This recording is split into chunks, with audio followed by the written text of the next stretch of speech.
Hello guys, আমি সুহানি ব্লগে সবাইকে স্বাগত। আজকে মুসুরির ডাল করছি। সকালবেলা ঘুম থেকে উঠেই রান্না চাপাতে হয়েছে। তো মুসুরির ডালের জন্য ফোড়ন দিয়েছি সর্ষে আর একটা হচ্ছে কাঁচা লঙ্কা আমি ফেলে দিলাম। আর এদিকে প্রেশারেতে আমি ডাল আর এদিকে হচ্ছে আমি আমটাকে আর মুসুরিটাকে আমি সিটি মেরে নিয়েছিলাম একটু সামান্য নুন দিয়ে, এখনও হলুদ কিছু দিইনি। আর এইদিকে হচ্ছে এই মাছ পোস্ত করবো, যেহেতু ওই জন্য মাছটাকে আমি নুন হলুদ দিয়ে মাখিয়ে রেখে দিয়েছিলাম। আর এদিকে করবো এটা হচ্ছে এঁচোড় চিংড়ি, সেই জন্য এঁচোড় চিংড়িটাকে আমি এঁচোড়টাকে সাইডে এখন ভাপাতে দিইনি, এটা পরে ভাপাতে দিচ্ছে। আর এদিকে চিংড়িটাকে আমি নুন হলুদ দিয়ে মাখিয়ে বেশ কিছুক্ষণ ধরে রেখে দিয়েছি। এদিকে হচ্ছে তোমার এঁচোড় চিংড়ির জন্য আমি টমেটো কেটে রেখেছি, আর এটা মাছ পোস্ত আর হচ্ছে এঁচোড়ের জন্য পেঁয়াজ কেটে রেখেছি। এদিকে মাছ পোস্তর জন্য একটু ধনিয়া পাতা আমি দেবো। আর এদিকে হচ্ছে আমের চাটনি করব। তো এটা ভিজিয়ে রেখে দিয়েছি, কারণ গাছ থেকে পড়েছে, মাটি ফাটি সব লেগেছে, ওই জন্য ভিজিয়ে রেখেছি বেশ কিছুক্ষণ। আর এদিকে হচ্ছে এঁচোড়টাকে আর আলুটাকে আমি কেটে রেখে ভালো করে ধুয়ে নিয়েছি। এইভাবে আমি সাইজ করেছি, তো দেখতেই পাচ্ছেন। আর এদিকে আমি উচ্ছেটাকে ভেজে নিয়েছি। আর এদিকে হচ্ছে একটু সর্ষে একটুখানি পোস্ত দিয়ে আমি মিক্সিতে বেটে নিয়ে এটা মাছ পোস্তর জন্য ব্যবহার করব। আর এদিকে হচ্ছে আদা রসুন আর একটু পেঁয়াজ আর একটু টমেটো মিক্সিতে ভালো করে পেস্ট করে নিয়েছি। এটার মধ্যে এখনো জিরে আর ধনে আমি অ্যাড করিনি, এটা পরে অ্যাড করব। এদিকে আমি ডালটাকে দিয়ে দিয়েছি। তো একটু হলুদ একটু নুন আর একটু সামান্য মিষ্টি দিয়ে আমি বেশ কিছুক্ষণ ধরে একটু ফুটিয়ে নেব। গ্যাসের ফ্লেমটা কমানো ছিল, এখন একটু বাড়িয়ে দেবো, ভালো করে ফুটিয়ে নেব আমি ডালটাকে। আর এদিকে হচ্ছে আমি এঁচোড়টা আলুটাকে আমি জল দিয়ে নিয়েছি প্রেশারে, একটা থেকে দুটো সিটি মারবো। একটু সামান্য নুন ফেলে দেবো, যাতে নুনটা এঁচোড়ের আর আলুর মধ্যে ঢুকে যায়। এদিকে দেখতেই পাচ্ছেন আমার ডালটা ভালোভাবে ফুটে গেছে। আর একটু সামান্য আমি চিনি দিয়েছি, তো আপনারা চাইলে চিনিটা স্কিপ করে যেতে পারেন। তো আমি যেহেতু টক ডাল করছি, একটু সামান্য চিনি একটু নুন আর একটু হলুদ দিয়ে ভালো করে ফুটিয়ে নিচ্ছি। ব্যাস, আমার ডাল অলরেডি কমপ্লিট ফুটে গেছে। এবার এটাকে আমি একটা বাটিতে ঢেলে রাখবো। তো দেখতেই পাচ্ছেন আমার ডাল অলরেডি হয়ে গেছে। আর এদিকে প্রেশারে আমি চাপিয়েও দিয়েছি, একটা সিটি পড়বে কিংবা দুটো সিটি পড়বে। তো এটা আমি নামিয়ে দেবো। আর এদিকে তারপরে মাছগুলোকে ভাজতে লাগবো। এদিকে আমি কড়াইটাকে ভালো করে ধুয়ে নেওয়ার পরে এবার মাছটাকে ভাজবো। তার জন্য একটু সর্ষের তেল ব্যবহার করছি। আপনারা চাইলে সাদা তেল দিয়েও করতে পারেন, তো কোনো ব্যাপার না। আমি সর্ষের তেল দিয়ে রান্নাটা করবো সম্পূর্ণ, তো দেখতে থাকুন আমার চ্যানেলটা। এদিকে আমি সর্ষের তেল দিচ্ছি, যেহেতু আমি আগে বড় মাছটা ভাজবো, তো সেই অনুপাতে আমি তেলটা দিচ্ছি। তো আমার আর তেল লাগবে না, দেখতেই পাচ্ছেন। 3 থেকে 4 চামচ আমি চিনি দিয়েছি। তেলটাকে আমি ভালো করে গরম হতে দেবো, তারপরে আমি মাছটাকে ছাড়বো তেলের মধ্যে। দেখতে থাকুন আমার চ্যানেলটি। এদিকে আমি মাছটাকে দিয়ে দিয়েছি তেলের মধ্যে। তো আমার মেম্বার 3 জন, আমি 3 জন, 3টে মাছ আমি দিচ্ছি। আপনারা চাইলে এর থেকে বেশি মাছও আপনারা দিতে পারেন। তো আমার অলরেডি মাছ তেলের মধ্যে দিয়ে দিয়েছি। তো একটু অর্ধেক হোক, একটু লাল লাল করা, তারপরে আমি ওপিঠটা দেবো। দেখতেই পাচ্ছেন আমার মাছটা অলরেডি লাল হয়ে গেছে। তো এই পিঠটাও হয়ে গেছে, ও পিঠটাও আমার লাল হয়ে গেছে। তো এটাকে আমি এবার একটা পাত্রে তুলে রাখবো। তো দেখতে থাকুন আমার ভিডিওটা। আমি মাছটাকে তুলে রেখেছি, এবার আমি দেবো চিংড়ি মাছগুলো কড়াইতে। ওই তেলটার মধ্যেই আমি চিংড়ি মাছগুলো দিয়ে দেবো। তো দিয়ে দিয়েছি, এবার এটাকে বেশ কিছুক্ষণ ধরে একটু ভেজে নেবো। খুব বেশি কড়া করে ভাজবো না, যেহেতু আমি এঁচোড় চিংড়ি করবো সেই জন্য। আমার এপিট ওপিট করে আমার চিংড়ি মাছটাকে একটু ভেজে নিয়েছি, দেখতেই পাচ্ছেন। এবার এটাকে একটা পাত্রে আমি তুলে রাখবো, তারপরে আমি বাকি স্টেপগুলো আপনাদেরকে দেখাচ্ছি। আর এদিকে দেখতেই পাচ্ছেন আমার ছোট্ট একটি মেয়ে, তো সে এখন স্লেট পেন্সিল নিয়ে এখন লিখতে বসেছে। টাকা এদিকে দেখতেই পাচ্ছেন বসে বসে ব্যাগ ফ্যাগ নিয়ে লিখতে বসেছে। তুমি কি করছো? তুমি কি লিখছো? 1 লিখছো? আচ্ছা, ভেরি গুড, লেখো।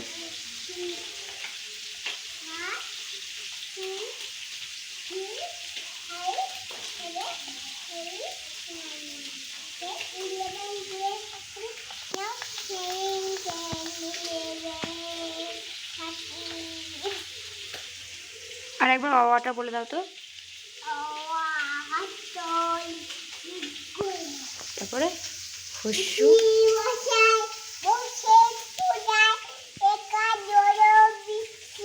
যেহেতু আমি মাছ পোস্তটা আগে করে নেব, তো সেই জন্য আমি তোমার ওই তেলেতেই আমি পেঁয়াজটাকে ভেজে নেব, একটু লাল লাল করে পেঁয়াজটাকে ভেজে নেব। তারপরে আমি দেবো একটু সামান্য টমেটো কুচি। তারপরে আমি বাকি স্টেপগুলো আমি আপনাদেরকে দেখাচ্ছি। আমার পেঁয়াজটাকে লাল লাল করে ভাজা হয়ে গেছে, আর আমি অল্পটুকুনি টমেটো কুচি দেবো। বেশি আমি টমেটো দেবো না মাছ পোস্তয়, তো আপনারা চাইলে টমেটোটাকে স্কিপ করে যেতে পারেন। তো আমি অল্পটুকুনি টমেটো দেবো, এটাতে আমি একটু সামান্য নুন দেবো। টমেটোটাকে দিয়ে ভালো করে একটু নেড়ে নিয়েছিলাম, তারপরে একটু সামান্যটুকুনি নুন দিচ্ছি, বেশি নুন দেবো না এটাতে। এদিকে কড়াইটাতে এদিকে বাটিটাতে আমি আমটাকে বসিয়ে দিয়েছি জল দিয়ে, আর এদিকে বেশ কিছুটা আমি নুন দিয়ে দেবো, দিয়ে টক ভাবটাকে আমি ফেলে দেবো জলটা ভালো করে ফুটিয়ে নিয়ে, তারপরে আমি জলটাকে ফেলে দেবো। তারপরে এটা আমি চাটনি করছি কীভাবে সেটা আপনাদেরকে আমি শেয়ার করছি। যেহেতু আমার টমেটোটাকে আর পেঁয়াজটাকে আমার ভাজা হয়ে গেছে ভালো, সেই জন্য আমি পোস্তটাকে আমি দিয়ে দেবো। এদিকে আমি সর্ষে পোস্তটাকে দিয়ে দিয়েছি, আর একটু সামান্য আমি নুন দেবো, বেশি নুন দেবো না। এটাকে ভালো করে একটুখানি কষে নেবো, তারপরে মাছগুলোকে আমি দেবো। এদিকে দেখতেই পাচ্ছেন আম থেকে তোমার জলের ইয়েগুলো উঠছে, স্ক্রাবগুলো দেখতেই পাচ্ছেন। দেখতে থাকুন, যতক্ষণ না একটু ভালো করে ফুটছে ততক্ষণ আমি আমটাকে বন্ধ করবো না, আমি এইভাবেই ফুটাতে দেবো বেশ কিছুক্ষণ ধরে। এদিকে আমি মাছগুলোকে দিয়ে দিয়েছি, আমি ভালো করে একটু ফুটিয়ে নেবো, তারপরে আমি ধনে পাতাটা এর মধ্যে দেবো। এদিকে দেখতেই পাচ্ছেন আমার অলরেডি মাছ পোস্ত রেডি। এদিকে তেলও ছেড়ে গেছে, আর এদিকে মাছটাও ভালোভাবে হয়ে গেছে। আমি ধনে পাতাটা আমি মধ্যে দিয়েছি, দেখতেই পাচ্ছেন আমার ভালোভাবে হয়ে গেছে মাছ পোস্তটা। এবার এটাকে একটা থালায় আমি তুলে রাখবো। আর এদিকে আমের জন্য বসিয়ে রেখেছিলাম, তো এটা অলরেডি ফুটে গেছে, আর বেশিক্ষণ একটু ফুটে যাক, তারপরে এটাকে আমি নামিয়ে রাখবো। এদিকে দেখতেই পাচ্ছেন আমার মাছ পোস্ত হয়ে গেছে। এটাকে আমি গরম করে নিয়েছি, তো আমি এর মধ্যে একটু সর্ষের তেল দেবো, আমি এঁচোড় চিংড়ি করার জন্য। আমি বেশি তেল দেবো না, এর মধ্যে 2 থেকে 3 চামচ আমি তেল দিয়েছি। এটাকে ভালো করে আমি গরম হতে দেবো, তারপরে আমি আপনাদেরকে দেখাচ্ছি। তো যেহেতু আমি কাঁচা লঙ্কা দিয়ে যেহেতু আদা রসুনটা বেটে নিয়েছি, তো সেই জন্য আমি একটা জাস্ট সামান্য তেজপাতা দেবো। আপনারা চাইলে শুকনো লঙ্কা ব্যবহার করতে পারবেন, কিন্তু আমার যেহেতু বাচ্চা আছে, দেখালাম আপনাদেরকে, সেও এঁচোড় চিংড়ি খেতে ভালোবাসে, তো সেই জন্য আমি বেশি কাঁচা লঙ্কা বা বেশি শুকনো লঙ্কা আমি ব্যবহার করতে পারলাম না। আমি একটি মাত্রই কাঁচা লঙ্কা ব্যবহার করেছি। আর আমি গোটা জিরে দিতে পারবো না, আপনারা চাইলে গোটা জিরেটাও দিতে পারেন। আমি জিরের গুঁড়োটা অ্যাড করবো, সেই জন্য জিরে ভাজাটাকে আমি দেবো না। যে জিরে ভাজাটা আমি ভেজে রেখে দিয়েছিলাম একটা বাটিতে, সেটা আমি দেবো না এখন। জিরেটাকে আমরা নিয়ে এসে বাড়িতে ভালো করে ভেজে নিই বা রোদে শুকিয়ে নিই ভালো করে, তো সেটাকে আমরা মিক্সিতে পেস্ট করি। আর একটুখানি গোটা জিরে আমি রেখে দিই, সেটাকে ওই ডালের ফোড়ন দেওয়ার জন্য কিংবা অন্য কিছু ফোড়ন দেওয়ার জন্য, সেই জন্য রাখা। তো এদিকে দেখতে পাচ্ছেন আমার তেজপাতাটাকে দিয়ে ভালো করে নাড়ানো হয়ে গেছে। এদিকে দেখতেই পাচ্ছেন তেলটা আমার গরম হয়ে গেছে, তো আমি এবার ওর মধ্যে দেব হচ্ছে পেঁয়াজ কুচিগুলোকে দিয়ে ভালো করে একটু ভেজে নেব।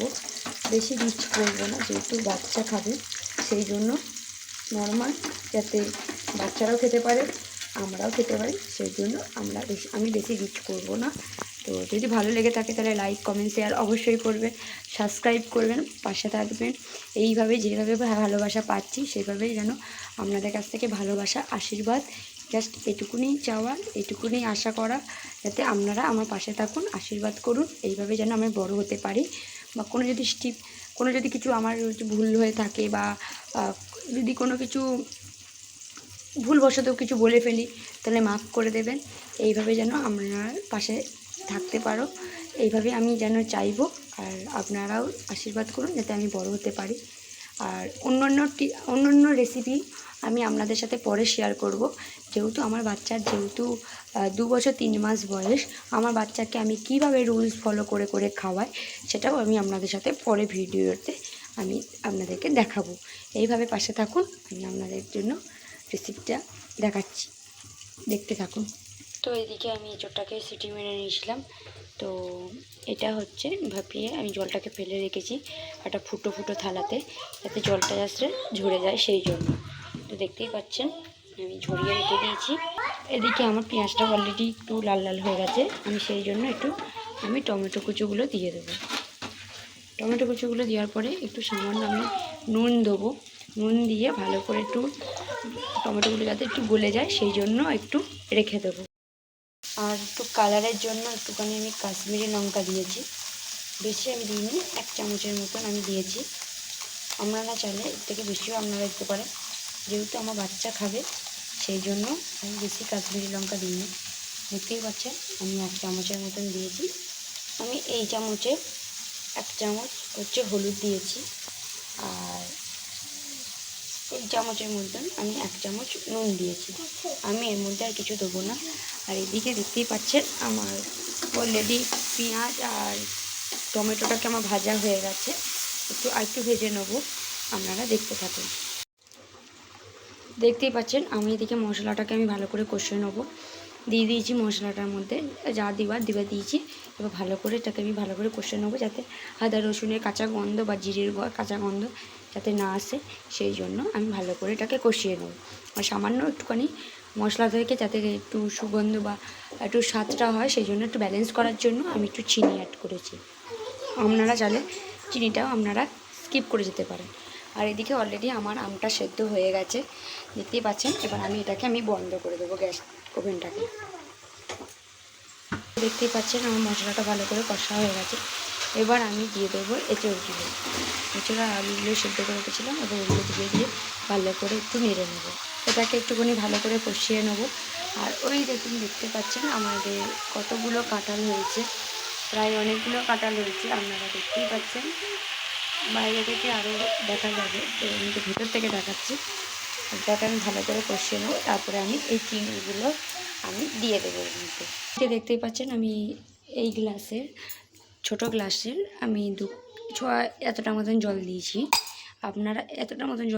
আপনারা চাইলে এর থেকেও বেশিও জল দিতে পারেন, কমও দিতে পারেন। আমি যেহেতু ডাল করেছি এটা ওর জন্য একটু মাখো মাখো করবো।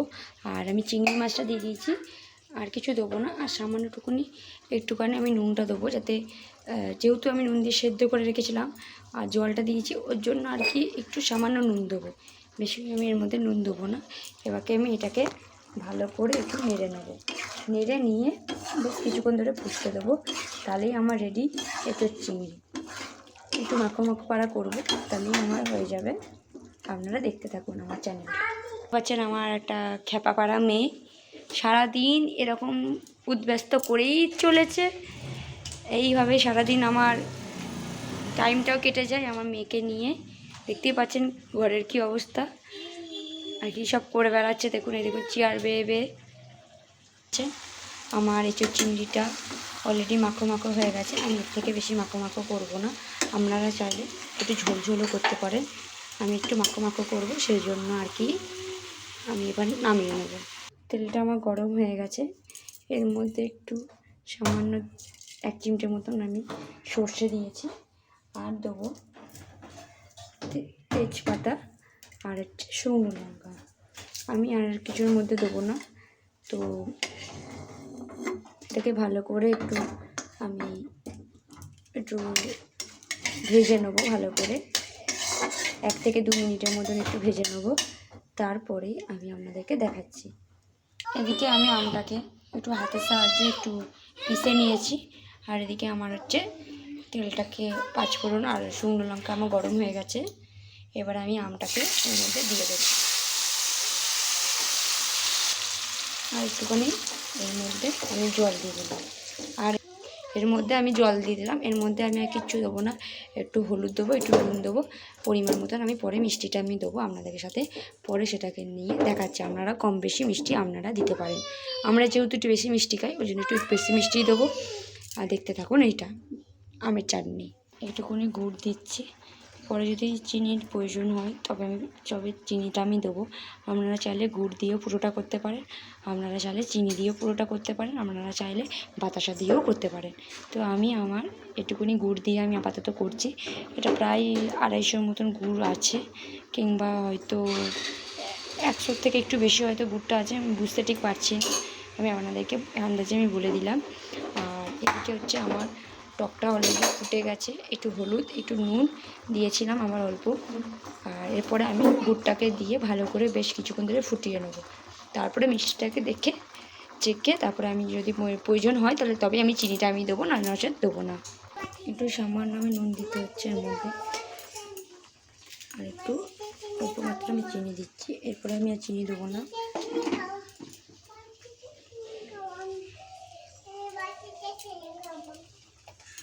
নুনটা যেহেতু আমার কম হয়ে গেছে, ওই জন্য একটু নুন দিয়ে ভালো করে একটুখানি আমি ভালো করে এটা এখন ফুটাতে দেবো, যতক্ষণ না একটু জলটা একটু মরছে। এদিকে দেখতে পাচ্ছি টকটা অনেকটা জলটা মরে গেছে। তো এটাকে আমি আর মারবো বেশ কিছুক্ষণ ধরে, তারপরে আমি আপনাদেরকে দেখাচ্ছি। দেখতেই পাচ্ছেন অনেকটা মরে গেছে, আপনাদেরকে আমি দেখাচ্ছি। তো এটাকে আমি আরও মাখবো, আর কিছু এমনি মিষ্টি কিছু দেবো না। আপনারা চাইলে এর থেকে বেশি ঝালও দিতে পারেন। আমি যেহেতু এটা আমার বাচ্চাও খেতে পছন্দ করে, সেই জন্য আমি বেশি ঝাল দেবো না। আমি জাস্ট এরকমই নর্মাল আমি করছি। আপনারা চাইলে এরপরে বেশি ঝালও দিতে পারেন। যদি ভালো লেগে থাকে তাহলে লাইক, কমেন্ট, শেয়ার অবশ্যই করবেন, আর সাবস্ক্রাইব করতে যেন ভুলবেন না। আর সাবস্ক্রাইব করতে যেন ভুলবেন না। আমার পাশে থাকবেন, আমার সাথে থাকবেন, আমাকে আশীর্বাদ করুন। আমার বেশি বয়স নয়, আমি আপনাদের সাথে সেটাও শেয়ার করব। তো আমার মাত্র 23 বছর বয়স। আমি এইভাবেই আপনাদেরকে স্ট্রাগলটা আমি আপনাদের সাথে পরে শেয়ার করব। আর আমার পিছনে অনেক জার্নি আছে, আমি অনেক কিছু করার চেষ্টা করেছিলাম কিন্তু পারিনি। তো আমি সেই জন্য আগে ইউটিউবে চ্যানেলটা আমি করার চেষ্টা করছি।